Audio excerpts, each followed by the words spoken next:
নাবালিগ অবস্থায় যার বাচ্চা মারা যায়, ওই বাচ্চাগুলিকে আল্লাহ পাক রব্বুল আলামিন কিয়ামতের ময়দানে বাপ মার জন্য বহুত বড় সুপারিশকারী বানায়।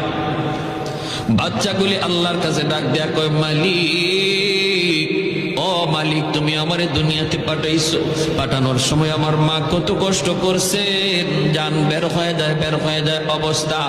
এরপরে আমি দুনিয়াতে আসলাম, এত কষ্ট আমি মাকে দিলাম, কিন্তু মার কোনো খেদমত আমি করতে পারলাম না, আমার মা ঋণ আমি শোধ করতে পারলাম না। আল্লাহ, আজ যদি তুমি আমাকে জান্নাতে দিতে চাও, আমার মা বাবা সারা জান্নাতে যাইবো না, হয় আমার বাপ মার সাথে জাহান্নামে দিয়ে দাও, হয় আমাকে আমার বাপ মার সাথে জাহান্নামে দিয়ে দাও। রব্বুল আলামিন তখন বলে, বান্দারে, আমি আল্লাহর আদত হচ্ছে জাহান্নামীকে জান্নাতে দেওয়া, কিন্তু